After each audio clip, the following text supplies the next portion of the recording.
Okay. देखो last class में हमने बेसिक सीपीयू शेड्यूलिंग एल्गोरिथम के ऊपर हमने डिस्कशन स्टार्ट किया था। और लास्ट क्लास में सीपीयू शेड्यूलिंग एल्गोरिथम को हमने स्टार्ट तो नहीं किया था, लेकिन उससे पहले हमने ये बेसिक बेसिक जो हमारे पास में डिफरेंट डिफरेंट टाइम्स थे उस टाइम्स के बारे में हम डिस्कशन किया था। आज की क्लास में हमने कुछ हमारे पास में जो पीवाई क्यू है उनको हम डिस्कशन कर लेते हैं, और उसके बाद में आज की क्लास में हम सीपीयू शेड्यूलिंग एल्गोरिथम पे डिस्कशन स्टार्ट करेंगे। और जो इंपॉर्टेंट जो शेड्यूलिंग एल्गोरिथम लास्ट क्लास में आपको मैंने जो लिखवाई थी, उन शेड्यूलिंग एल्गोरिथम के ऊपर जितने भी न्यूमेरिकल क्वेश्चंस बनते हैं उन सबको आज क्लास में सॉल्व करेंगे। ठीक। तो सबसे पहले कुछ पीवाईक्यू है, जितने टॉपिक आपके अभी तक कंप्लीट हो चुके हैं उनसे रिलेटेड कुछ पीवाईक्यू है जिनका आपको आंसर देना है। तो यहाँ पे सबसे पहला पीवाईक्यू है, the process can not switch to the following state. आपके प्रोसेस किस स्टेट में स्विच नहीं कर सकता? बहुत ईजी सा क्वेश्चन है, आरपीएससी के द्वारा पूछा हुआ क्वेश्चन है। आरपीएससी जो वॉइस प्रिंसिपल का एग्जाम लेती है उसमें क्वेश्चन आया था कि आपका जो प्रोसेस है वो किस स्टेट में आपका क्या नहीं हो सकता, आपके स्विच नहीं कर सकता, है ना। तो आपके प्रोसेस की स्टेट की बात करें तो प्रोसेस स्टेट में हमने सारी की सारी स्टेट्स हमने ऑलरेडी पढ़ रखी है। प्रोसेस की स्टेट कौन कौन सी होती है? न्यू स्टेट होती है। प्रोसेस कौन सी स्टेट होती है? रेडी स्टेट होती है। कौन सी होती है? रनिंग स्टेट होती है। वेट एंड ब्लॉक होती है। वेट एंड ब्लॉक होती है। टर्मिनेट होती है। टर्मिनेट होती है। सस्पेंडेड वेट एंड ब्लॉक होती है। सस्पेंडेड रेडी होती है। सस्पेंडेड वेट एंड ब्लॉक, और साथ में कौन सी होती है? सस्पेंडेड रेडी होती है।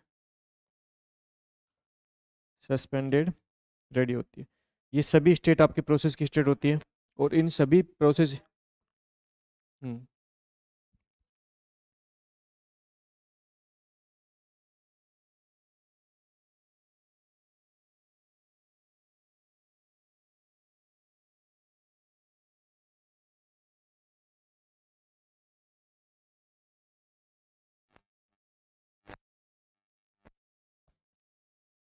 ठीक है। तो यहाँ पे हम बात करें तो हमारे पास में इजी सा क्वेश्चन था जिसका राइट आंसर क्या है?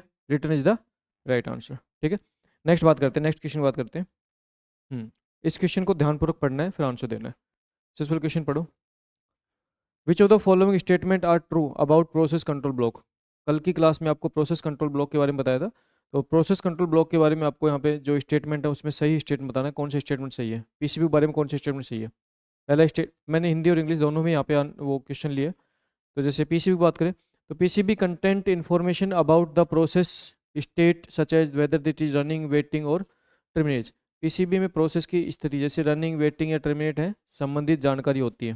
ठीक है। नेक्स्ट बात है, PCB include the program code and data segment of the process. PCB में प्रोसेस का प्रोग्राम कोड और डेटा सेगमेंट शामिल होता है। PCB store the process memory management information such as page table और segment table. PCB is use to track process scheduling information and CPU register of process execution, है ना। तो आपको यहाँ पे 4 स्टेटमेंट्स के बेस पे बताना है कौन से स्टेटमेंट सही है इसमें। What is right answer? B C D. What is right answer? A B C D, मतलब इनमें से बताना आपको ना, इनमें से राइट आंसर बताना। कौन सा राइट आंसर होगा? सी, बी। एक बार आप आंसर देने की कोशिश कीजिए। उसके बाद देखो क्लास के बीच बीच में आपको रैंडमली कभी भी मैं आपको ऐसे क्वेश्चन पूछूंगा, है ना। अभी तो क्लास के बीच बीच में आपको रैंडमली क्वेश्चन मैं आपको पूछता रहूँगा। अभी तो क्या है कि आपकी फीस थोड़ी बाकी है ना। इसलिए आपसे अभी आंसर के रूप में मैं बता रहा हूँ ना। तो फीस पूरी जमा हो जाएगा ना, तो फिर आपका नंबर आएगा ना। बताओ। What is right answer? देखो पीसीबी की बात करें तो पीसीबी क्या होता है? प्रोसेस कंट्रोल ब्लॉक होता है। और अगर प्रोसेस कंट्रोल ब्लॉक की बात करें तो जितने भी हमारे पास में जो प्रोसेस होते हैं, मतलब जो भी प्रोग्राम एग्जीक्यूट होने के लिए हमारा मेन मेमोरी में आता है, तो प्रोग्राम हमारा क्या कहलाता है? प्रोसेस कहलाता है। और प्रोसेस हमेशा और हमेशा अपना सेल्फ का अपना पीसीबी बनवाता है। मतलब प्रोसेस का क्या बनता है? पीसी बनता है। प्रत्येक प्रोसेस का सेपरेट सेपरेट पीसी बनता है। पीसीबी में प्रोसेस के एट्रीब्यूट, प्रोसेस के कॉन्टेक्स्ट को स्टोर किया जाता है। अब प्रोसेस के एट्रीब्यूट और कॉन्टेक्स्ट होते हैं, इसका मतलब होता है उस प्रोसेस की वो इन्फॉर्मेशन को स्टोर करते हैं जो कि प्रोसेस आपके मेन मेमोरी में आने के बाद में डिफरेंट डिफरेंट एक्टिविटी के काम में लेता है। ठीक। तो सबसे पहले स्टेटमेंट यहाँ पे PCB content information about the process state. क्या पीसीबी में प्रोसेस स्टेट की इन्फॉर्मेशन होती है? होती है ना। प्रोसेस स्टेट को तो हम डायरेक्ट रखते हैं, पीसीबी में प्रोसेस स्टेट की इन्फॉर्मेशन होती है। सही बात है, बिल्कुल सही बात है। PCB include the program code and data segment of the process. क्या पीसीबी के अंदर आपका प्रोग्राम जो होता है उसका कोड और आपके आपके डेटा सेगमेंट की इन्फॉर्मेशन होती है? नहीं, प्रोग्राम कोड हम कर रखते हैं, प्रोग्राम कोड हम पीसीबी में नहीं रखते। जो पीसीबी होता है उसके अंदर हम प्रोग्राम कोड नहीं रखते भाई, प्रोग्राम कोड नहीं मिलेगा। आपके पास में जो पीसीबी था उसमें कहीं पे मैंने लिखा था प्रोग्राम कोड? नहीं, कहीं नहीं लिखा था। ठीक, प्रोग्राम कोड की इन्फॉर्मेशन नहीं लिखी थी। PCB store the process memory management information. PCB में प्रोसेस मेमोरी मैनेजमेंट की इन्फॉर्मेशन होती है क्या? General purpose register, program counter, ये क्या है? ये मेमोरी है, इनकी इन्फॉर्मेशन होती है, बिल्कुल होती है भाई। पीसीबी में इन्फॉर्मेशन होती है, बिल्कुल होती है, सही बात है। फिर PCB is use to track process scheduling information and CPU register for process. PCB के अंदर प्रोसेस की जो शेड्यूलिंग इन्फॉर्मेशन है, मतलब प्रोसेस किस पर्टिकुलर स्टेट में है, वही शेड्यूलिंग इन्फॉर्मेशन है। क्या वो होती है? बिल्कुल होती है। और साथ में पीसीबी के अंदर आपकी कौन सी सीपीयू रजिस्टर की इन्फॉर्मेशन होती है? बिल्कुल होती है। ये स्टेटमेंट सही है। राइट आंसर क्या बन जाएगा? सी इज द राइट आंसर। अभी आपके रिसेंटली 2024 में जो नेट का पेपर हुआ था, एनटीए के द्वारा जो पेपर कंडक्ट करवाया जाता है, उसमें आपके नेट के पेपर में एग्जाम में क्वेश्चन पूछा गया था ये वाला। ठीक है, एनटीए जो कंडक्ट करवाती है उसमें आपके नेट के एग्जाम में क्वेश्चन पूछा गया था। नेक्स्ट देख लीजिए। बताओ, नेक्स्ट क्वेश्चन है विच of the following transition between process state is generally disallowed in operating system. ये कह रहे हैं आपके जो प्रोसेस की स्टेट्स होती है, प्रोसेस की स्टेट के बीच में जो ट्रांजिशन होती है, मतलब प्रोसेस स्टेट में हम जब मूवमेंट करते हैं तो इसमें से ऐसा ऐसा कौन सा मूवमेंट है जो अलाउ नहीं होता? ऐसा कौन सा मूवमेंट है जो अलाउ नहीं होता? Run to ready. क्या रन टू रेडी में जा सकते हैं भाई? हमारे पास में एक तो जैसे रेडी है, एक तो रेडी है, एक हमारे पास क्या है, रन है। अच्छा, रन से रेडी में आ सकते हैं क्या? आ सकते हैं, आ सकते हैं, सही बात है। रेडी से रन में जा सकते हैं क्या? जा सकते हैं, सही बात है। वेट वेट टू रन में जा सकते हैं क्या? वेट वेट से क्या रन में जा सकते हैं क्या? नहीं, वेट से रन में जा सकते हैं। वेट से रन में आप नहीं जा सकते। तो यहाँ पे डिसअलाउ स्टेट ही पूछिए, डिसअलाउड स्टेट कौन सी हो जाएगी? सी हो जाएगी। ठीक, साथ में रन टू वेट, रन से वेट में जा सकते हैं क्या? जा सकते हैं, रन से वेट में जा सकते हैं, बट ये अलाउ नहीं होती, यहाँ नहीं जा सकते। रन से वेट में जा सकते हैं आईओ ऑपरेशन करने के लिए, बट यहाँ पे ये स्टेट अलाउ नहीं होती। ठीक, आपके एनटीए के द्वारा कंडक्ट किया गया एग्जाम जो नेट जेआरएफ का होता है, उसी में आपके क्वेश्चन पूछा गया था 2024 में। नेक्स्ट बता दीजिए, the process move from running to ready state when. Process आपका रनिंग से रेडी स्टेट में कब मूव करता है? प्रोसेस के अंदर हम बात कर रहे हैं, एक तो स्टेट कौन सी है? रनिंग स्टेट है, एक तो रनिंग स्टेट है, और एक कौन सी स्टेट आपकी रनिंग स्टेट है, एक कौन सी स्टेट है? रेडी स्टेट है। ये कह रहे हैं कि आपके प्रोसेस जो है ना वो रनिंग से रेडी में कब मूव करता है? Interrupt occur, page fault occur, process goes to IO, none of the above. कब करता है भाई? सिंपल सी बात है कि आपके रनिंग से रेडी में तभी जाएगा जब आप उस प्रोसेस को क्या करोगे? इंटरप्ट करोगे, बीच में उसके साथ छेड़खानी करोगे, इंटरप्ट करोगे, तभी आपकी कहाँ जाएगा? वो रन से किस में जाएगा? रेडी में, है ना। आपका पीवाईक्यू है, एग्जाम में आएगा क्वेश्चन ये। Threshing can be reduce by, threshing, threshing होती क्या है भाई? What is threshing? कल की क्लास में डिस्कशन हुआ था, थ्रेसिंग क्या होती है? थ्रेसिंग, थ्रेसिंग एक ऐसा कॉन्सेप्ट होता है जिसमें जिसमें जब हम डिग्री ऑफ मल्टी प्रोग्राम बढ़ाते हैं तो एक पॉइंट के बाद सीपीयू का यूटिलाइजेशन ड्रास्टिकली डाउन आ जाता है। डिग्री ऑफ मल्टी प्रोग्रामिंग बढ़ाने के टाइम पे स्टार्टिंग में सीपीयू यूटिलाइजेशन क्या होता है? इंक्रीज होता है, लेकिन एक पॉइंट ऑफ टाइम के बाद में सीपीयू का यूटिलाइजेशन ड्रास्टिकली डाउन आ जाता है। और एक पॉइंट के बाद में जब सीपीयू का यूटिलाइजेशन ड्रास्टिकली डाउन आता है, उसी को हम क्या कहते हैं? थ्रेसिंग कहते हैं। अब थ्रेसिंग जब हो जाती है, थ्रेसिंग जब हो जाती है तो उसको हम कम कैसे कर सकते हैं, रिड्यूस कैसे कर सकते हैं? Increase the CPU power, CPU power बढ़ाने से इंक्रीज हो जाएगी? नहीं, सीपीयू पावर बढ़ाने से इंक्रीज नहीं होगी, गलत बात है। Increase degree of multi programming, नहीं, degree of multi program increase करोगे थ्रेसिंग बढ़ जाएगी, थ्रेसिंग बढ़ जाएगी। इंक्रीज मेमोरी, सही बात है, आप रैम की साइज बढ़ा दोगे थ्रेसिंग आपकी रिड्यूस हो जाएगी। Increase memory, increase swap space, क्या फर्क पड़ेगा? यहाँ पे तो रैम की बात चल रही है ना, रैम के अंदर आपकी क्या हो रही है? थ्रेसिंग हो रही है। ठीक, नेक्स्ट क्वेश्चन डिस्कस कर लीजिए। Which is not a valid process scheduling algorithm in in interactive system. आपके ऐसी वैलिड प्रोसेस शेड्यूलिंग एल्गोरिथम कौन सी नहीं है? राउंड रोबिन आपकी होती है क्या? बिल्कुल होती है भाई, राउंड रोबिन आपकी शेड्यूलिंग एल्गोरिथम होती है। Fair fair share scheduling algorithm, shortest job first, priority scheduling. कौन सी नहीं होती? प्रायोरिटी होती है, प्रायोरिटी पक्का। कौन सी नहीं होती? फिर से आरपीएससी के अंदर पूछा गया था, आरपीएससी वॉइस प्रिंसिपल आईटीआई में, वॉइस प्रिंसिपल आईटीआई आरपीएससी में पूछा गया क्वेश्चन है। नेक्स्ट बताओ। Maximum number of process that can be in ready state for a computer system with n CPU. एक कंप्यूटर सिस्टम है जिसमें एन सीपीयू है, उसमें रेडी स्टेट में मैक्सिमम कितने प्रोसेस हो सकते हैं?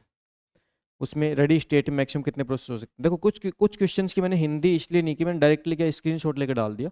बाकी नेक्स्ट टाइम पे मैं क्वेश्चंस को हिंदी में ले लिया करूँगा ना। बाकी अभी हिंदी अगर आपको दिक्कत आ रही है तो मैं इस क्वेश्चंस का एक्सप्लेनेशन आपको हिंदी में बता देता हूँ।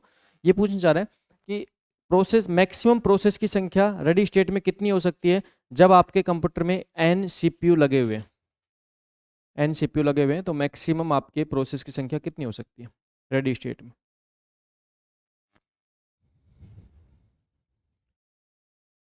देखो एन सीपीयू लगने का मतलब एन प्रोसेसर है। एन सीपीयू लगने का मतलब क्या है? एन एन क्या है? एन प्रोसेसर है, ठीक है। एन आपका क्या है? प्रोसेसर है, ठीक है। बताओ फटाक से आंसर दीजिए,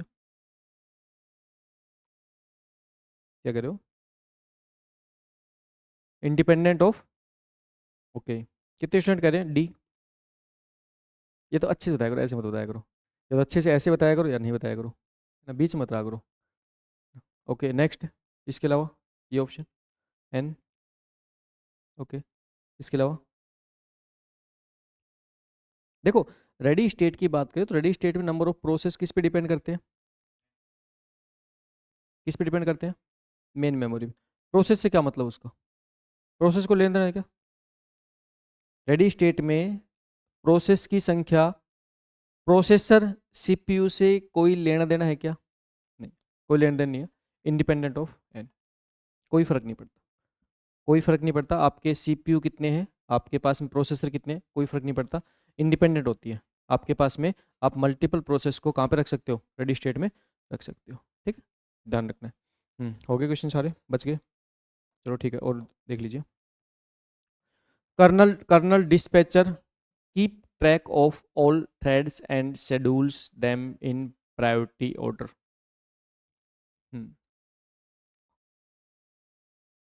ये क्वेश्चन मैं हिंदी बता देता हूँ। कर्नल डिस्पैचर जो होते हैं, मतलब सिंपल सी बात है, इसने कर्नल डिस्पैचर नाम ले दिया उसका। हम यहाँ पे जनरली हम डिस्पैचर बोलते हैं ना, डिस्पैचर जो होते हैं, ठीक है। डिस्पैचर काम क्या होता है? डिस्पैचर काम क्या होता है? रेडी से रनिंग में प्रोसेस को भेजना, ठीक है, वही कहना चाह रहे हैं। जो कर्नल डिस्पैचर है वो क्या करता है? कीप ट्रैक, कहाँ पे रखता है? कहाँ पे रखता है? किसको? थ्रेड्स को, अब ना। इसने प्रोसेस की बजाय क्या ले लिया? थ्रेड्स ले लिया। थ्रेड्स को कहाँ पे रखता है? And schedule them in priority order, और उसके बाद में वो प्रायोरिटी ऑर्डर बेस पे शेड्यूल करता है। किस में रखता है? रेडी में रखता है। किस में रखता है? रेडी में, ठीक है। तो ध्यान ना, कई बार क्या होता है, कई बार एग्जामिनर क्या होता है, आपको क्वेश्चंस में चीज़ों को घुमा के पूछ लेते हैं। जैसे जनरली इन क्वेश्चंस को दिखाने का मेरा मेन पर्पज़ यही है कि आप क्या करते हो, आप जो चीज़ें पढ़ते हो उसके इर्द गिर्द चीज़ों को आप ज़्यादातर क्या करते हो, आप उनको उन पे काम नहीं कर पाते हो। जैसे ये क्वेश्चन है, बहुत ईजी क्वेश्चन है। ये क्वेश्चन सिर्फ इतना से पूछना चाह रहे हैं कि जो डिस्पैचर है, वो डिस्पैचर के पास में जो आपके पास में जो प्रोसेस होते हैं, जो थ्रेड्स होते हैं, वो कहाँ रखे रहते हैं, और उसके बाद में वो प्रायोरिटी के बेस पे कहाँ भेजता है उनको। तो रखे कहाँ पे रहते हैं? रेडी स्टेट में रखे रहते हैं। और बाद में वो क्या करता है, उनको प्रायोरिटी बेस कहाँ भेजता है? रनिंग स्टेट में भेजता है, ठीक है। तो इजी सा क्वेश्चन था, बट पूछने का तरीका क्या था इसका, अलग था। आरपीएससी में पूछा हुआ क्वेश्चन है, आरपीएससी में पूछा हुआ क्वेश्चन है। जैसे कई बार जैसे आपने देखा होगा कि कुछ क्वेश्चन में आपके रन स्टेट बोल देता है, कुछ क्वेश्चन रनिंग स्टेट बोल देता है, कुछ क्वेश्चन में एग्जीक्यूशन स्टेट बोल देता है, तो ना इन चीज़ों से कोई फर्क नहीं पड़ता है, ठीक है। आपके अलग अलग क्वेश्चन में अलग अलग अगर नाम दे देता है तो इन चीज़ों से कोई फर्क नहीं पड़ता है, कॉमन सेंस की बात है। इसी टाइप से यहाँ पे अगर बात करें तो इसने क्या कर्नल डिस्पैचर ले लिया, इसने क्या ले लिया? कर्नल डिस्पैचर ले लिया। तो सिंपल सी बात है, हार्डवेयर लेवल पे जितने भी काम होते हैं वो कर्नल ही परफॉर्म करवाता है। तो इसने कर्नल को मेंशन कर दिया, कर्नल डिस्पैचर। जबकि जो डिस्पैचर है वो अपने आप में एक इंडिपेंडेंट क्या है? इंडिपेंडेंट एक टास्क है, और वो independent task basically kernel level पे हो रही है, इसलिए उसको कर्नल डिस्पैचर बोल देंगे, उससे कोई फर्क नहीं पड़ेगा, ठीक है। तो बेसिक बेसिक चीज़ें हैं, ये आपको ध्यान में रखना है। Next question. चलो ये तो आपकी क्वेश्चन आज की क्लास के ऊपर डिपेंड है। तो यहाँ पे कुछ क्वेश्चंस थे जिनके आंसर्स आपको पता होना चाहिए, क्योंकि ये सारे के सारे जो आपके क्वेश्चंस हैं ये आपके रिलेटेड टू टॉपिक्स जो आपको ऑलरेडी स्टडी करवा दिए, ठीक है। तो इस टाइप के क्वेश्चंस आपके पीवाईक्यू क्वेश्चंस के रूप में आपके एग्जाम में पूछे जाते हैं। और अभी जो आपका टेस्ट होगा उस टेस्ट में मैं आपको पीवाईक्यू प्लस में आपको एमसीक्यू प्रोवाइड करूंगा, तो जिसके माध्यम से आपके और जो लेवल और जो अदर जो कॉन्सेप्ट है वो भी क्लियर हो जाएंगे, ठीक। तो बातें कर लेते हैं कि हमारे पास जो सीपीयू शेड्यूलिंग एल्गोरिथम है उसके ऊपर हम डिस्कशन स्टार्ट करते हैं। तो हम बातें कर लेते हैं सीपीयू शेड्यूलिंग एल्गोरिथम के ऊपर। CPU scheduling algorithm.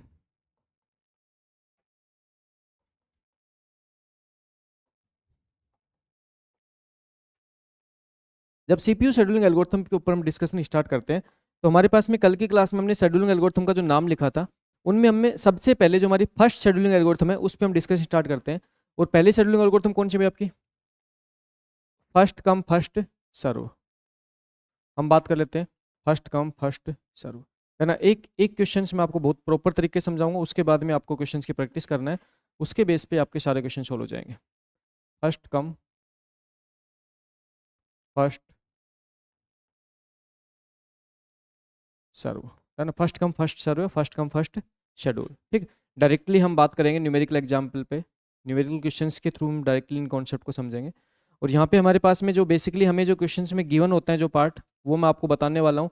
उसके बाद में एक क्वेश्चन आपको प्रॉपर एक्सप्लेन करने वाला हूँ, और उस क्वेश्चन के बाद आप 2 से 3 क्वेश्चन आप सेल्फ से ट्राई करोगे, ठीक है। देखो, ओके, एक बार आप समझ लो आराम से, एक बार आप अपनी कॉपी में कुछ भी मत लिखो, जस्ट आप मेरे मेरे द्वारा प्रोवाइड किए गए जो जो भी कॉन्सेप्ट है उसको आप समझो अच्छे से। देखो, सबसे पहले हम बात करते हैं प्रोसेस के नंबर की, ठीक। फिर हम बात करते हैं अराइवल टाइम की, फिर हम बात करते हैं हमारे पास में बर्स्ट टाइम या एग्जीक्यूशन टाइम, ठीक है। अब हम कह रहे हैं प्रोसेस हमारे पास में क्या है? P1 प्रोसेस है, P2 प्रोसेस है, P3 प्रोसेस है, P4 प्रोसेस है, ठीक। अराइवल टाइम इसका क्या है? 0 है, इसका 1 है, इसका 2 है, इसका 3 है, ठीक। इसका अगर बर्स्ट टाइम की बात करें तो इसका कितना है? 5 है, इसका 2 है, इसका 3 है, इसका 4 5 है, इसका 2 है, इसके जस्ट अगले इसका 2 है, इसका 3 है, इसका 4 है, ठीक है।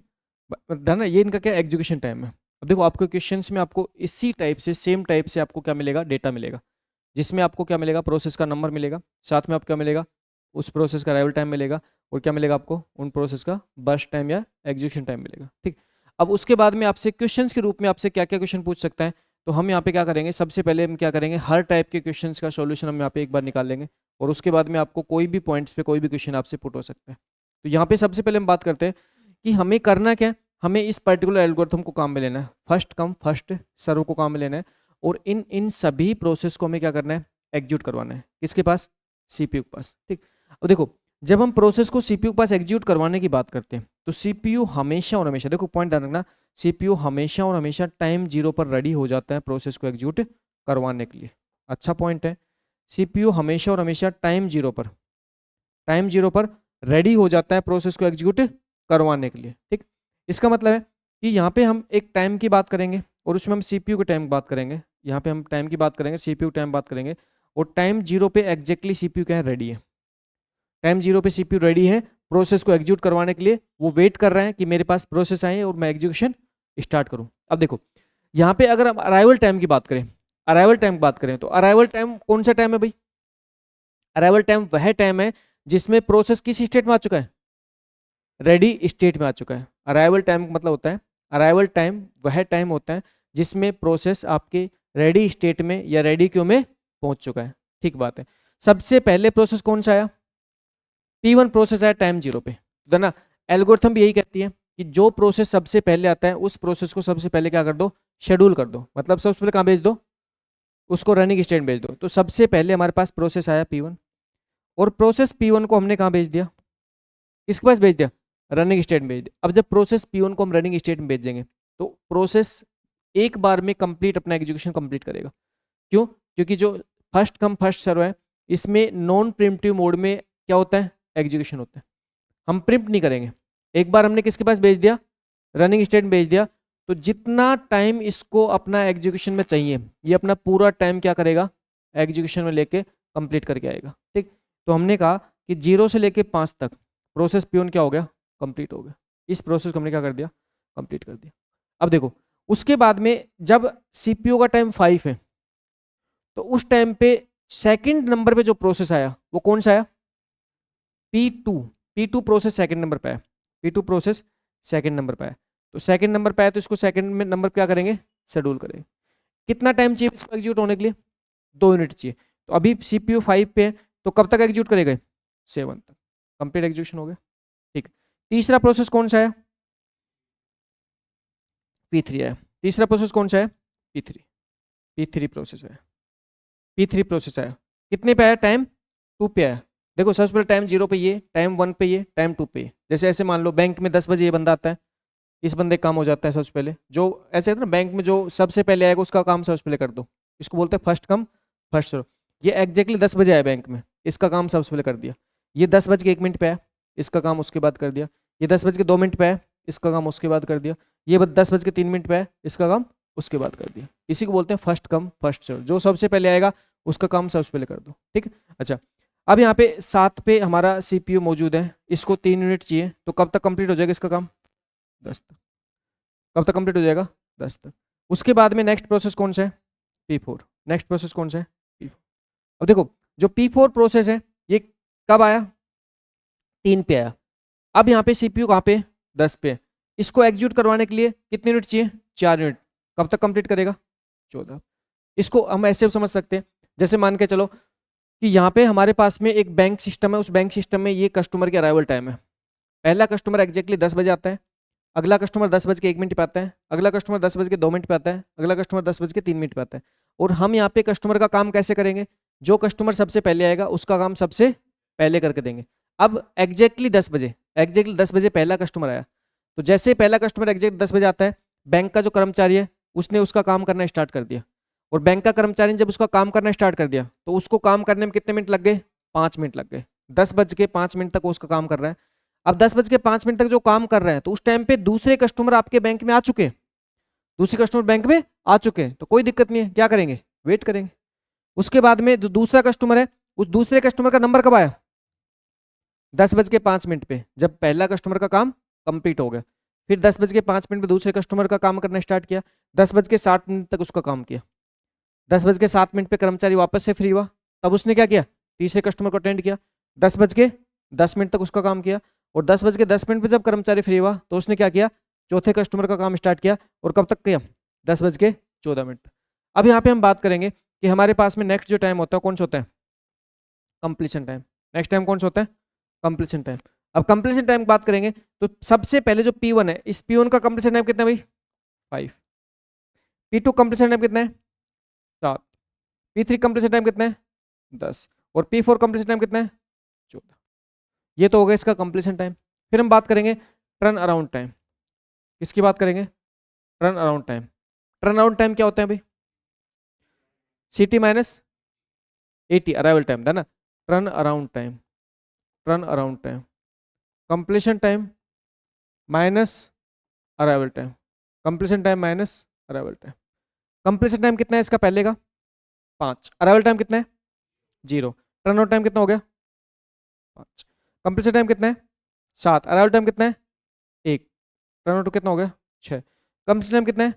10। अराइवल टाइम कितना है? 2। कितना हो गया? 8। कंप्लीशन टाइम कितना है? 14। अराइवल टाइम कितना है? 3। कितना हो गया? ठीक है। उसके बाद नेक्स्ट बात करेंगे वेटिंग टाइम। किसकी बात करेंगे? वेटिंग। क्या होता है वेटिंग टाइम? क्या होता है? Turn around time, turn around time minus क्या? एग्जीक्यूशन टाइम या बर्स्ट टाइम। ठीक, निकालो भाई। टर्न टाइम कितना है? 5। बर्स्ट टाइम कितना है? 5। वेटिंग टाइम कितना हो जाएगा? सही बात है। फर्स्ट नंबर जो कस्टमर बैंक में आता है उसको वेट करना पड़ा क्या? नहीं करना पड़ा। जैसे बैंक में आया तुरंत उसका नंबर आ गया, तुरंत उसका नंबर आ गया। दूसरे कस्टमर की बात करें, टर्न अराउंड टाइम कितना है? 6। बर्स्ट टाइम कितना है? 2। 4 मिनट वेट करना पड़ा। कितने मिनट वेट करना पड़ा? 4। देख लो 10 बज के 1 मिनट पे आया, 10 बज के 5 मिनट में इसका नंबर आया, 4 मिनट क्या किया इसने? वेट किया। ठीक। फिर नेक्स्ट बात करते हैं थर्ड की। 8 माइनस 3 कितना? 5। फिर इसका 11 माइनस 4 मतलब कितना? 7। ठीक है, क्लियर यहाँ तक? अच्छा नेक्स्ट पॉइंट आता है इनके एवरेज पे। नेक्स्ट पॉइंट आता है एवरेज। नेक्स्ट आपसे निकलवाएगा एवरेज टर्न अराउंड टाइम और average waiting time. Average turn around time क्या होगा भाई? एवरेज टर्न अराउंड टाइम क्या होगा? इन सबको जोड़ लो, इन सबको जोड़ लो।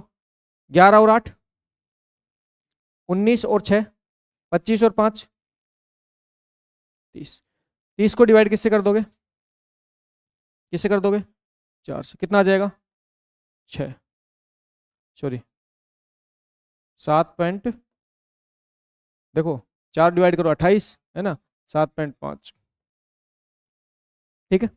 फिर नेक्स्ट आपसे पूछता है, नेक्स्ट आपसे क्वेश्चन पूछता है एवरेज वेटिंग टाइम।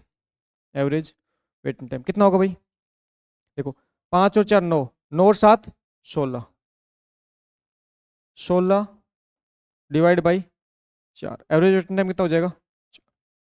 ना इसी टाइप से आपके एग्जाम में इन्हीं पॉइंटों पे क्वेश्चन पूछते हैं। जनरली क्वेश्चन आपके क्या पूछेगा? या तो आपसे एवरेज टर्न अराउंड टाइम पूछेगा या आपसे एवरेज वेटिंग टाइम पूछेगा। सबसे ज्यादा जो क्वेश्चन पूछते हैं वो इन 2 पॉइंट पूछते हैं, एवरेज टर्न अराउंड टाइम और एवरेज वेटिंग टाइम। इसके अलावा फिर आपसे कंप्लीशन टाइम क्वेश्चन पूछते हैं। आप पूछेगा कि P4 के कंप्लीट होने का टाइम बताओ, P4 के कंप्लीट होने का टाइम बताओ। आपसे पूछेगा कि P2 कंप्लीट होने का टाइम बताओ। इस टाइप से आप क्या पूछेगा? टाइम पूछेगा। ठीक है, एक बार नोट डाउन कीजिए।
हो गया नोट डाउन?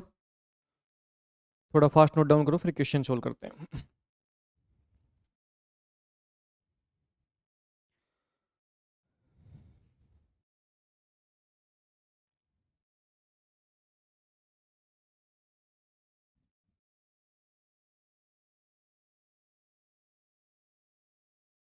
ठीक है, क्वेश्चन सोल्व करते हैं। देखो एक क्वेश्चन लो, सोल्व कीजिए। यहाँ पे अगर बात करें, क्वेश्चंस की बात करें, तो आपके जो शेड्यूलिंग एल्गोरिथम है, शेड्यूलिंग जो एल्गोरिथम है वो आपको काम में कौन सी लेनी है? आपको काम में लेनी है फर्स्ट कम फर्स्ट सर्व।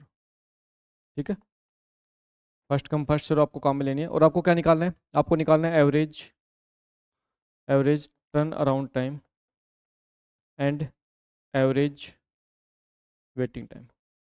देन आपको 2 पॉइंट्स पे आपको आंसर देना है। एक तो आपको क्या निकालना है? एवरेज टर्न अराउंड टाइम निकालना है, और आपको एवरेज वेटिंग टाइम निकालना है। प्रोसेस का नंबर बता रहा हूँ यहाँ पे मैं आपको, अराइवल टाइम बता रहा हूँ मैं आपको, और साथ में क्या बता रहा हूँ? बर्स्ट टाइम बता रहा हूँ। ठीक है, प्रोसेस का नंबर की बात करें तो पहला प्रोसेस P1 है, फिर P2 प्रोसेस है, फिर P3 प्रोसेस है, फिर P4 प्रोसेस है, P5 प्रोसेस है। इसका अराइवल टाइम 0 है, इसका अराइवल टाइम 5 है, इसका अराइवल टाइम 6 है, इसका अराइवल टाइम 7 है, इसका अराइवल टाइम 10 है। इसको एग्जीक्यूट होने के लिए 3 यूनिट चाहिए, इसको एग्जीक्यूट होने के लिए 2 यूनिट चाहिए, इसको एग्जीक्यूट होने के लिए 1 यूनिट चाहिए, इसको एग्जीक्यूट होने के लिए 1 यूनिट चाहिए, 1 चाहिए, इसको एग्जीक्यूट होने के लिए 1 यूनिट चाहिए, इसको एग्जीक्यूट होने के लिए फिर 4 यूनिट चाहिए, इसको 5 यूनिट चाहिए। निकालो। आपको क्या निकालना है? एवरेज टर्न अराउंड टाइम और एवरेज वेटिंग टाइम आपको निकाल के बताना है। ठीक है, जैसे मैंने सोल्व किया था same as it as concept follow करते हुए आपको सोल्व करना है।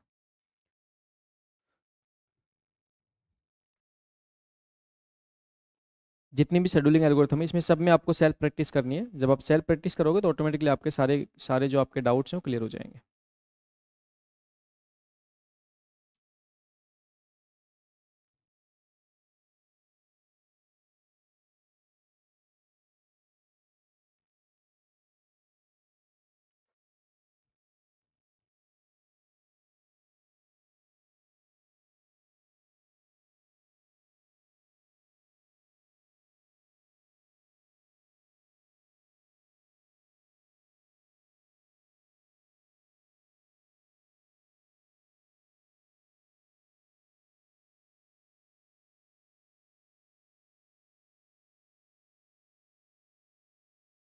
आपको सेल्फ प्रैक्टिस करनी है। सबसे पहले आप खुद से प्रैक्टिस प्रैक्टिस कीजिए और आपको बताना है कि एवरेज टर्न अराउंड टाइम क्या होगा, एवरेज वेटिंग टाइम क्या होगा, है ना। ये आपको इन दो क्वेश्चंस का आपको आंसर देना है। एवरेज टर्न अराउंड टाइम क्या होगा, एवरेज वेटिंग टाइम क्या होगा, इन दो क्वेश्चंस का आंसर देना है। नीचे लिखा करोगे ना, नंबर लिखा करो नीचे।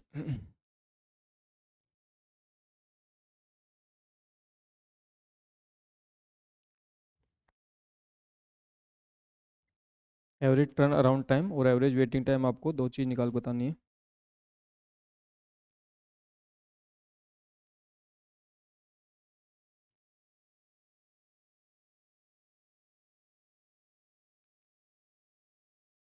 वो कहाँ पे करना है? सीपीयू शेड्यूल्स कहाँ पे बना है? सीपीयू शेड्यूल जो बनाते हो कहाँ बना है?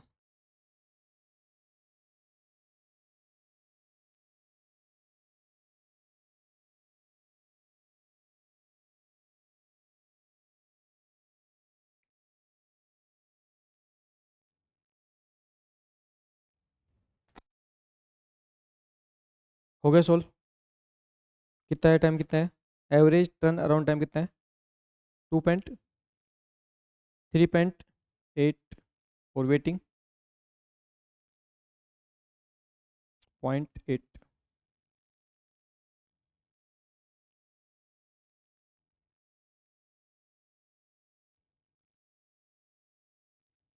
वेटिंग टाइम माइनस में नहीं आ सकता, वेटिंग टाइम कभी माइनस में नहीं हो सकता। आप आप सोच, थोड़ा सा कॉमन सेंस यूज करो, वेटिंग टाइम माइनस नहीं हो सकता। वेटिंग टाइम माइनस कैसे हो सकता है? सोचो यार, को बैंक के बाहर, मतलब वो बैंक को कैसे माइनस कैसे करो, उस पर बताओ मुझे। वेटिंग टाइम मतलब होता है बैंक में आने के बाद कितनी देर वेट करेगा भैया, तो ना नहीं देखो, या तो वेट बिल्कुल नहीं करेगा। अगर वेट बिल्कुल नहीं करेगा तो वेटिंग टाइम क्या है? 0 है। माइनस वेटिंग टाइम कैसे हो सकता है? मतलब वेटिंग टाइम माइनस कैसे हो सकता है? आप लॉजिकली सोचो, क्या वेटिंग टाइम का माइनस हो सकता है? नहीं हो सकता, पॉसिबल नहीं है।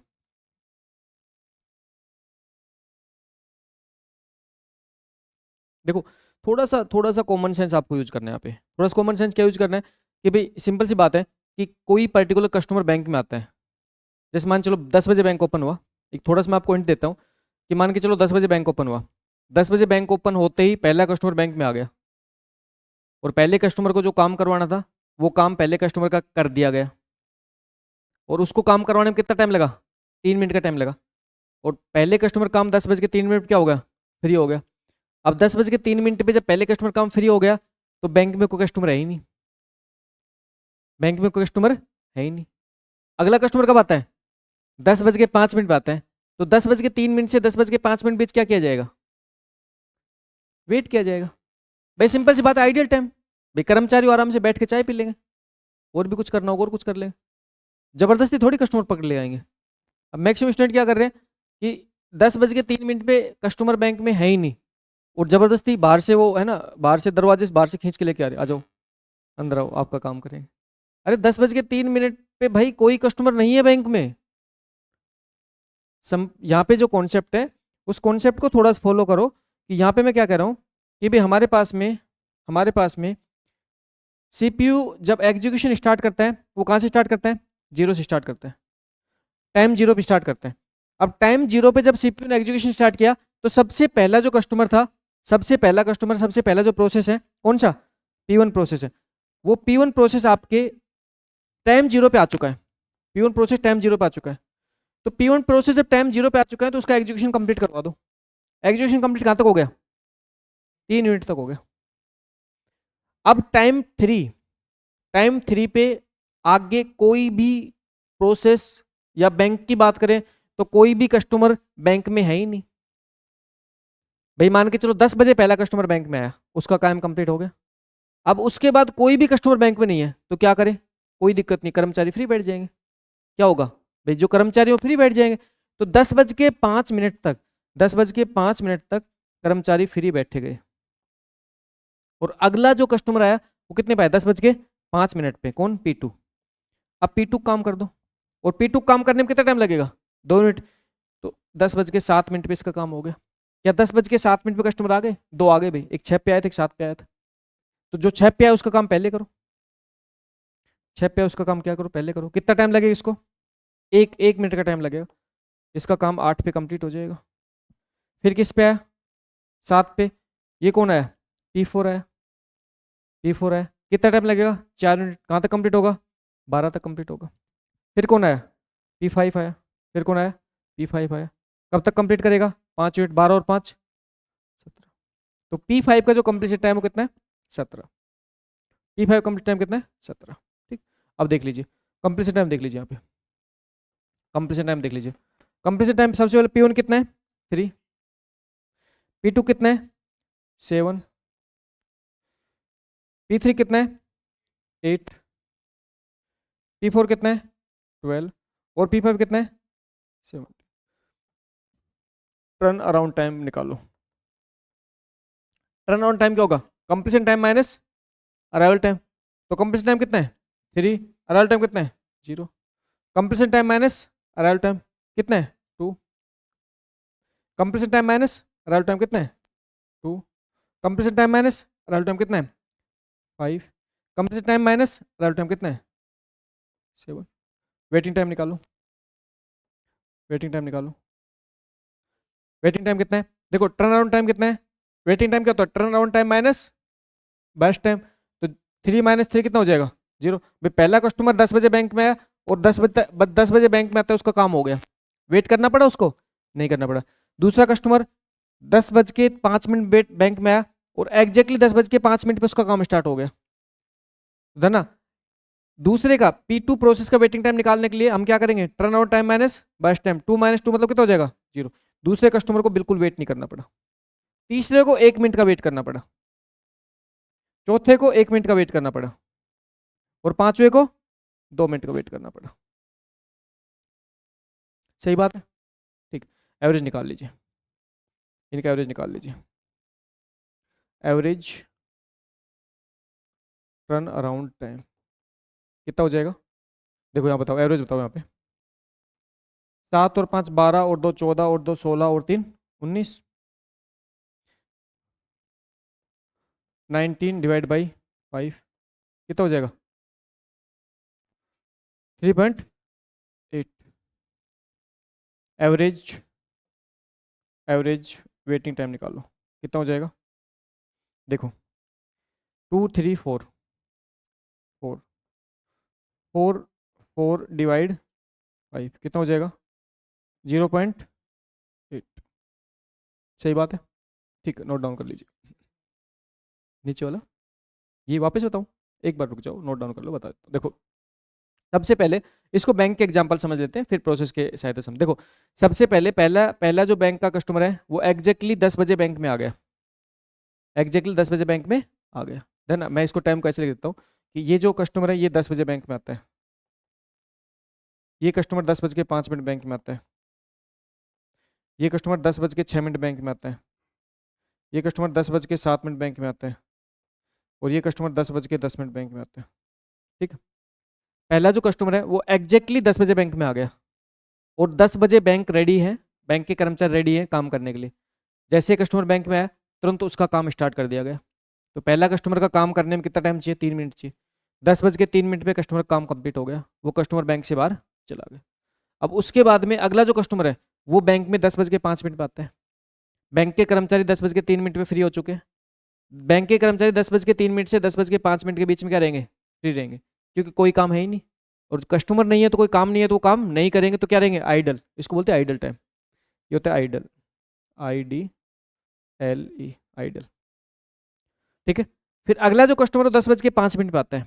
10 बज के 5 मिनट में जो कस्टमर आता है तो बैंक के कर्मचारी बिल्कुल फ्री है, तो आते ही कस्टमर का काम स्टार्ट कर देते हैं। काम करने में कितना टाइम चाहिए, 2 मिनट। 10 बज के 7 मिनट में उसका काम कंप्लीट हो जाता है। लेकिन जब 10 बज के 7 मिनट में उसका काम कंप्लीट होता है, उससे पहले 10 बज के 6 मिनट पे और 10 बज के 7 मिनट पे दो कस्टमर और आ चुके हैं।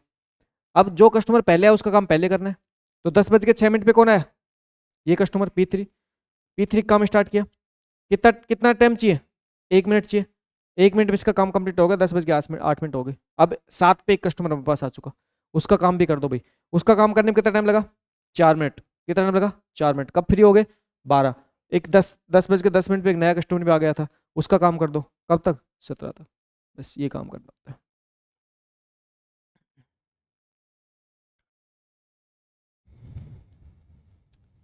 समझ में आ गया ना, इजी सा कॉन्सेप्ट है।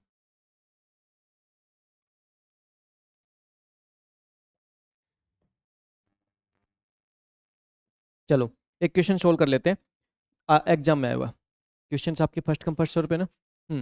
देखो, for the following set of process schedule using first come first serve policy, determine the average waiting time. आपको एवरेज वेटिंग टाइम बताना है भी आपको। Average waiting time, average wait time.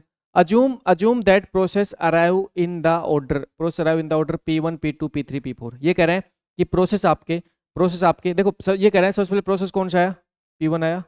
फिर प्रोसेस कौन सा आया, P2 आया। फिर प्रोसेस कौन सा आया, P3 आया। फिर प्रोसेस कौन सा है, P4 है। ये कह रहा है पहले P1 आया, फिर P2 आया, फिर P3 आया, फिर P4 आया। ये कह रहे हैं। अभी कह रहे हैं कि ये आपके प्रोसेस है ना, ये आपके process first come first serve जो आपकी शेड्यूलिंग एल्गोरिथम है उसके बेस्ड को फॉलो करते हुए इन प्रोसेस को एग्जीक्यूट करवाना है। और उसमें कह रहे हैं पहला प्रोसेस P1 आया, फिर P2 आया, फिर P3 आया, फिर P4 आया। लेकिन ये नहीं बता रहा किस टाइम पे आए, इनका टाइम क्या है, टाइम नहीं बता रहा। टाइम नहीं बता रहा, तो अगर टाइम नहीं बता रहा तो बाय डिफॉल्ट आपको मान चलना है कि प्रोसेस आपके जीरो टाइम पे आ गए।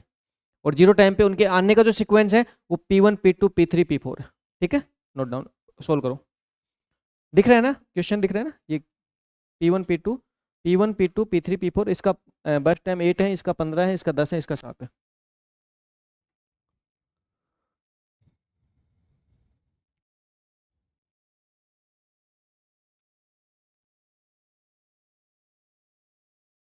एक बार सेल्फ ट्राई कीजिए, आपसे आप खुद से कोशिश कीजिए करने की, फिर उसके बाद मैं समझाता हूँ इस क्वेश्चन को।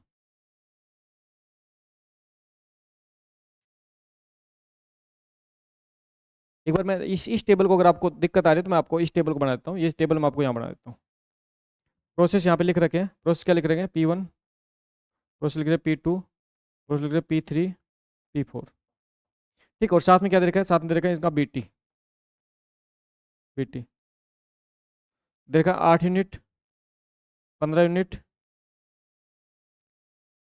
10 यूनिट, और कितना, 7 यूनिट।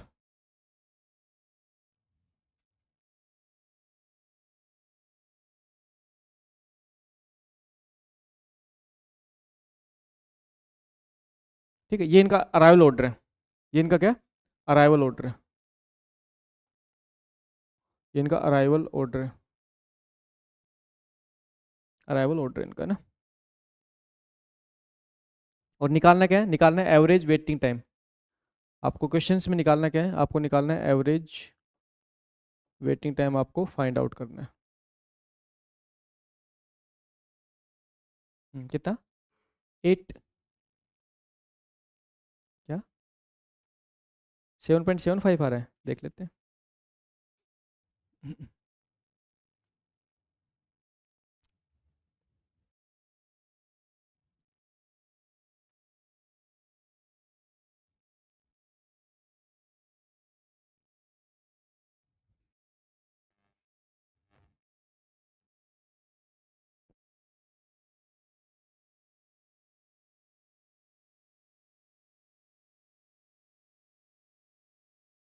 थोड़ा सा माथापच्ची करना पड़ेगा, गेट का क्वेश्चन है ये।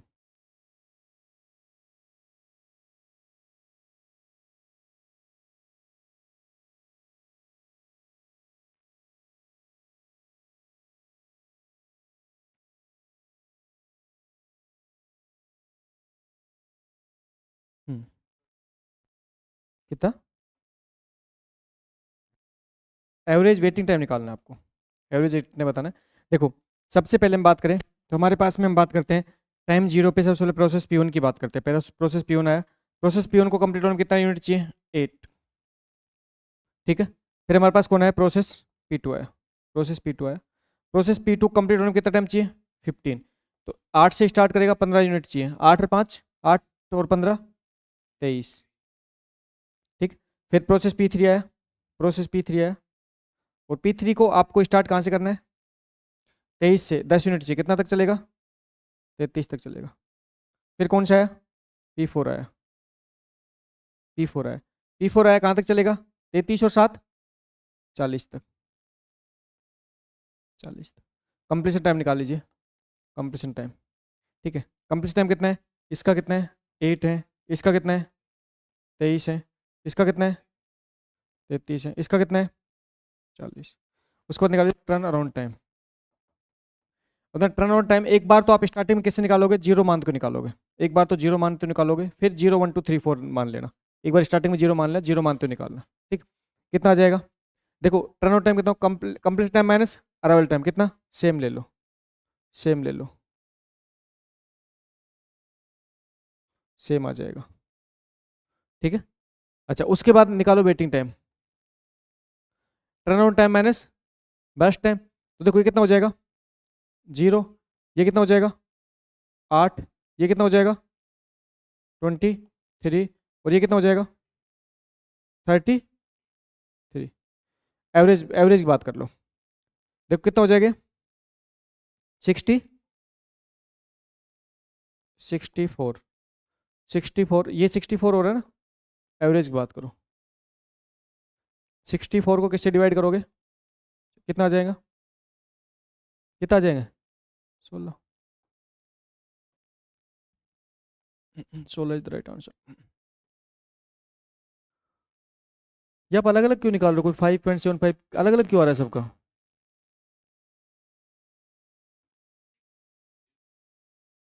क्या, अरे जीरो, अराइवल टाइम जीरो, अगर आपके पास में अराइवल टाइम नहीं दिया तो by default arrival time zero मानोगे सबके। मैंने 0 1 2 3 4 मैंने कहा अराइवल टाइम मतलब जीरो, सबका जीरो, जीरो, सब अराइवल टाइम जीरो पे है। अरे मैंने ये बोला था कि प्रोसेस, प्रोसेस आपके P1 P2 P3, ये प्रोसेस का ऑर्डर है, समझो इस चीज को, ये प्रोसेस का ऑर्डर है। प्रोसेस का ऑर्डर कैसे है, प्रोसेस का ऑर्डर है P1 P2 P3 P4, process P1 P2 P3 P4 order पे आ रहे हैं, और अगर आपके सारे के सारे प्रोसेस आपके इस ऑर्डर में आ रहे हैं तो by default arrival time zero मानोगे, by default arrival time zero मानोगे, मैंने यही बोला था, मैंने यही बोला था बाई डिफॉल्ट अराइवल टाइम क्या मानोगे, जीरो मानोगे। प्रोसेस आपके 0 0 0 0 पे आ रहे हैं, सारे जीरो पे आ रहे हैं, बाई डिफॉल्ट आपको जीरो ही मानना है अराइवल टाइम, अगर नहीं दे रखा तो। ठीक है, नहीं दे रखा तो आपको बाई डिफॉल्ट जीरो ही मानना है। ठीक, आपने 0 1 2 3 4 लिया, ऐसे लिया, ऐसा क्यों किया, मैंने बोला था, मैंने नहीं बोला था, मैं रिप्ले करके दिखा सकता हूँ, वीडियो रिकॉर्ड हो रहा है। मैंने बोला था कि arrival time by default zero मानना है, ये बोला था मैंने। ठीक, नहीं आप लोगों ने क्या कर दिया, आप लोगों ने डिफॉल्ट ही माना कि अराइवल टाइम P1 का जीरो है तो आगे फिर आपका 1 2 3 हो गए, ऐसा नहीं होता। अराइवल टाइम अगर आपको नहीं दिया होता तो बाई डिफॉल्ट अराइवल टाइम आप प्रोसेस का जीरो मानोगे, इसको नोट डाउन करके लिख लीजिए, अगर ये पॉइंट आपको ध्यान रखना है तो नोट डाउन कर पॉइंट लिख लीजिए। अगर शेड्यूलिंग एल्गोरिथम में अराइवल टाइम नहीं नहीं दिया होता तो बाई डिफॉल्ट सभी प्रोसेस का अराइवल टाइम जीरो माना जाता है। मैं आपको पॉइंट नोट डाउन करवा देता हूँ।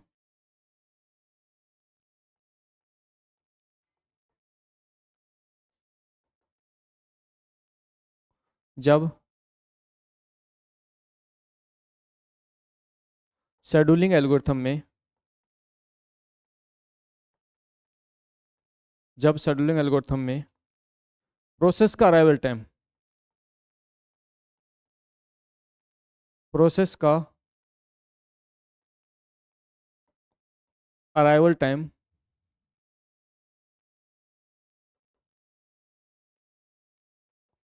गिवन नहीं होता है तो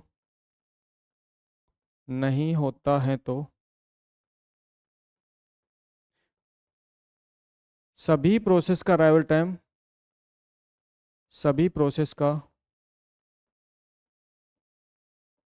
डिफॉल्ट सभी प्रोसेस का डिफॉल्ट अराइवल टाइम 0 0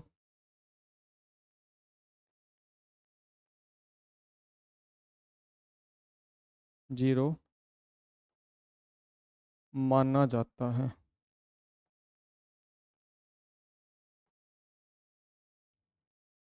अगर आपको नहीं गिवन है तो आपको 0 मानना है। ठीक है, ये चीज़ आपको ध्यान रखनी है। जैसे इस क्वेश्चन में आपको ये चीज़ समझ में आई है। ठीक है,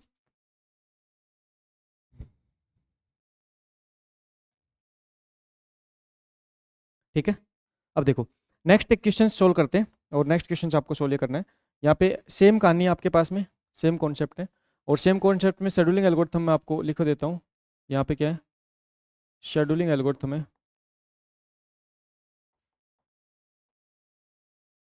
और शेड्यूलिंग एल्गोरिथम क्या है आपके पास में, फर्स्ट कम फर्स्ट सर्व। ठीक, और साथ में यहाँ पे निकालना है क्या आपको, आपको वही निकालना है एवरेज।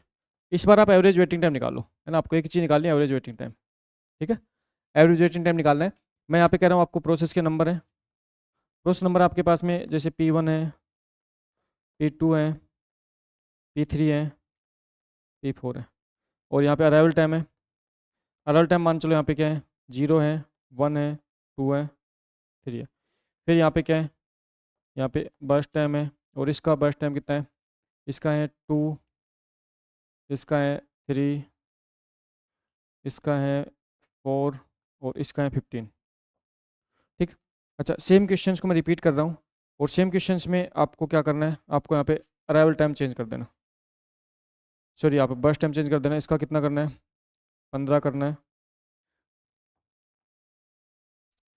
15, 4, 3, 2।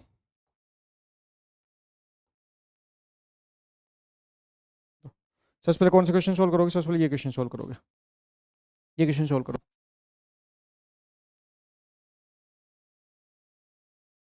ये क्वेश्चन सोल्व करो।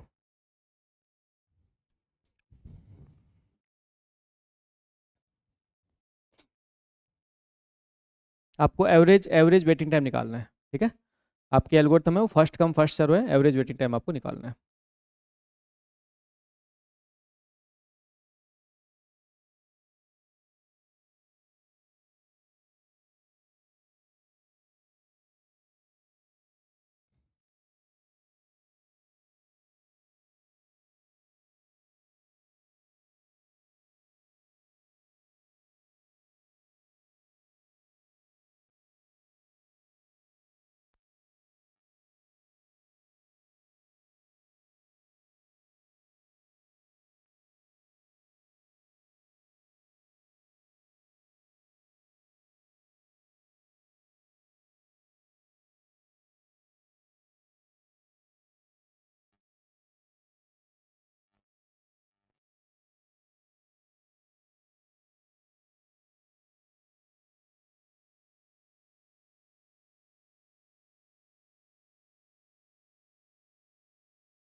चलिए जी, हो गया।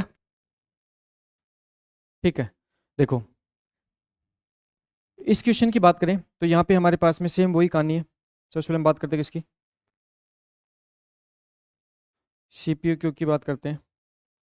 अब देखो, यहाँ पे हमारे पास में पहला जो प्रोसेस है वो कौन सा है, पहला प्रोसेस कौन सा है, P1 प्रोसेस है। टाइम 0 पे आपके P1 प्रोसेस आ चुका है। टाइम 0 पे जो P1 प्रोसेस आएगा उसको कितना टाइम चाहिए, 2 यूनिट चाहिए। टाइम 2 क्या हो गया, कंप्लीट हो गया। फिर कौन सा प्रोसेस है, P2।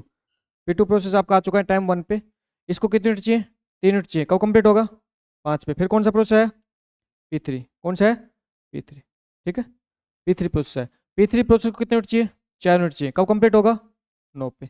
फिर कौन सा है, P4, कौन सा है, P4। P4 को कितना कितना टाइम चाहिए, 15, कब कंप्लीट होगा, 24 पे, ठीक। अब बात करते हैं कंप्लीशन टाइम की, बात करते किसी कंप्लीशन टाइम बात करते हैं। अब कंप्लीशन टाइम मतलब होता है कि यहाँ पे हमारे पास जो प्रोसेस है उसका पहला प्रोसेस कंप्लीट टाइम P1 कितना है, 2, P2 कितना है, 5, P3 कितना है, 9 और P4 कितना है, 24। फिर बात करते हैं टर्न अराउंड टाइम। अब टर्न अराउंड टाइम की बात करें तो देखो completion time minus arrival time कितना हो जाएगा, 2, इस कितना हो जाएगा, 4, इस कितना हो जाएगा, 7, इस कितना हो जाएगा, 21, ठीक है। फिर बात करेंगे किसकी, वेटिंग टाइम की। होता है ना, एवरेज वेटिंग टाइम निकालने के लिए आपको सारे टाइम निकालने पड़ेंगे। एवरेज वेटिंग टाइम डायरेक्टली नहीं, आप सारे टाइम निकालो। देखो turn around time minus burst time कितना हो जाएगा, 0, इसमें कितना हो जाएगा, 1, इसमें कितना हो जाएगा, 3, इसमें कितना हो जाएगा, 6, ठीक है। अब इसमें एवरेज की बात कर लेते हैं। किसकी बात करते हैं, एवरेज।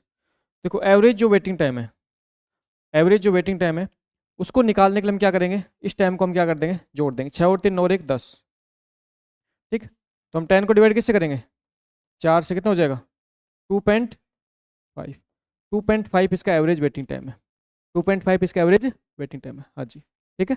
अब देखो इसी टाइप का ये क्वेश्चन, इसी टाइप का एक ये क्वेश्चन है, इसी टाइप का ये क्वेश्चन है जिसका भी आपको एवरेज वेटिंग टाइम आपको निकालना है, ठीक है। अब यहाँ पे एवरेज वेटिंग टाइम निकालने के लिए इस क्वेश्चन में समझो, देखो एक बार इस क्वेश्चन का एवरेज वेटिंग टाइम आप भी निकाल लीजिए मेरे साथ साथ, आप मेरे साथ साथ सोल्व कर लीजिए क्वेश्चन को। एवरेज वेटिंग टाइम आपको निकालना है, ठीक है। सबसे पहले CPU टाइम 0 पे रेडी हो जाता है एग्जीक्यूट करवाने के लिए। पहला जो प्रोसेस है वो कौन सा आता है, P1 प्रोसेस आता है। और P1 प्रोसेस को एग्जीक्यूट होने कितना टाइम चाहिए, 15 यूनिट, कब कंप्लीट होगा, 15 पे। उसके बाद में अगला प्रोसेस कौन सा आता है, P2 आता है, कौन सा आता है, P2 आता है, कितने यूनिट चाहिए, 4 यूनिट चाहिए, कब कंप्लीट होगा, 19 पे, 19। फिर कौन सा आया, P3 आया, फिर कौन सा है, P3 आया, कितने यूनिट चाहिए भाई, 3 यूनिट चाहिए, कब कंप्लीट होगा, 22 पे, कब कंप्लीट होगा, 22 पे। अगला प्रोसेस कौन सा है, P4 आया, कौन सा है, P4 आया, कब कंप्लीट होगा, 24 पे, कब कंप्लीट होगा, 24 पे। अब है ना, 4 प्रोसेस हैं, 4 प्रोसेस के अंदर जो इनका बर्स्ट टाइम है वो 4 प्रोसेस का बर्स्ट टाइम यहाँ पे P1 P2 P3 P4 को बर्स्ट टाइम, आप एवरेज बर्स्ट टाइम बात करें तो इससे पहले वाले क्वेश्चन में इसमें सेम है, ठीक। उसके बाद यहाँ पे कंप्लीशन टाइम बात करते हैं, किसकी बात करते हैं, कंप्लीशन टाइम की। कंप्लीशन टाइम बात करें तो देखो P1 कंप्लीशन टाइम कितना है, 15, P2 कितना है, 19, P3 कितना है, 22 और P4 कितना है, 24। फिर बात करते हैं किसकी, टर्न अराउंड टाइम की। अब देखो टर्न अराउंड टाइम देखो यहाँ पे completion time minus arrival time कितना हो जाएगा, 15, completion time minus arrival time कितना हो जाएगा, 18, completion time minus arrival time कितना हो जाएगा, 20, completion time minus arrival time कितना हो जाएगा, कितना हो जाएगा, 21, है ना, ठीक है। देखो उसके बाद बात करते हैं किसकी, वेटिंग टाइम बात करते हैं। अब देखो वेटिंग टाइम इसका कितना हो जाएगा, देखो वेटिंग टाइम क्या होता है, turn around time minus burst time कितना हो जाएगा, 0। इसका वेटिंग टाइम कितना हो जाएगा, 14। इसका वेटिंग टाइम कितना हो जाएगा, 17। इसका वेटिंग टाइम कितना हो जाएगा, 19। इसका वेटिंग टाइम कितना हो जाएगा, 19 हो जाएगा। अब यहाँ पे समझो, देखो पॉइंट समझो कि यहाँ पे अगर हम एवरेज की बात करें, अगर एवरेज वेटिंग टाइम की बात करें, एवरेज वेटिंग टाइम बात करें तो एवरेज वेटिंग टाइम कितना हो जाएगा भाई, 19 और 17 कितना हो जाएगा, 19 17 कितना, 36, 36 और 14, 36 और 14 कितना, 50। तो 50 डिवाइड किससे कर दो, 4 से, कितना आ जाएगा, 4 एकम 4, फिर बच गया 4 दूनी 8, कितना, 5। अब है ना, यहाँ पे इस क्वेश्चन का एवरेज वेटिंग टाइम देखो और साथ में इस क्वेश्चन का एवरेज वेटिंग टाइम देखो। इसका एवरेज वेटिंग टाइम कितना है, 2.5 है और इसका एवरेज वेटिंग टाइम कितना है, 12.5 है। एवरेज वेटिंग टाइम इतना ज़्यादा कैसे बढ़ गया, इतना ज़्यादा कैसे बढ़ गया, इतना ज़्यादा इसलिए बढ़ गया कि जो फर्स्ट प्रोसेस है ना उस फर्स्ट प्रोसेस का बर्स्ट टाइम ज़्यादा है। इसको बोलते हैं कन्वे इफेक्ट। क्या बोलते हैं, कन्वे इफेक्ट। इस कंसेप्ट बोलते हैं कन्वे इफेक्ट। तो यहाँ पे लिख लीजिए, इसको बोलते हैं कन्वे इफेक्ट। Convoy effect. अब कन्वे इफेक्ट होता क्या भाई? कन्वे इफेक्ट क्या होता है? जब फर्स्ट प्रोसेस का बर्स्ट टाइम ज़्यादा होता है, जब फर्स्ट प्रोसेस का बर्स्ट टाइम लार्ज होता है, ज़्यादा होता है, तो बाकी सभी प्रोसेस का एवरेज वेटिंग टाइम इंक्रीज हो जाता है। तो लिख लीजिए, जब जब फर्स्ट जब फर्स्ट प्रोसेस का जब फर्स्ट प्रोसेस का जब फर्स्ट प्रोसेस का बर्स्ट टाइम ज़्यादा होता है, ज़्यादा मतलब लार्ज, ज़्यादा होता है, तो तो average average waiting time increase हो जाता है, इंक्रीज हो जाता है, इंक्रीज हो जाता है, जिसे जिसे कन्वे इफेक्ट जिसे कन्वे इफेक्ट कहा जाता है। क्या कहा जाता है भाई? कन्वे इफेक्ट कहा जाता है। ठीक है, जब फर्स्ट प्रोसेस का बर्स्ट टाइम ज़्यादा होता है, लार्ज होता है, तो एवरेज वेटिंग टाइम बढ़ जाता है, इसे कन्वे इफेक्ट कहा जाता है। और ना, कन्वे इफेक्ट आपकी कौन सी एल्गोरिथम प्रेजेंट होता है? First come first serve. लगातार एग्जाम में फ्रीक्वेंटली क्वेश्चन बनता है, कन्वे इफेक्ट किस एल्गोरिथम में मौजूद होता है ना? Convoy effect convoy effect first come first serve scheduling algorithm में प्रेजेंट होता है। शेड्यूलिंग एल्गोरिथम में first come first serve scheduling algorithm में प्रेजेंट होता है। ठीक है, कन्वे इफेक्ट सिर्फ और सिर्फ आपके एक ही एल्गोरिथम होता है, किसमें? फर्स्ट कम फर्स्ट सर्व, बस। इसके अलावा आपको किसी एल्गोरिथम में आपको कन्वे इफेक्ट देखने को नहीं मिलेगा। ठीक है,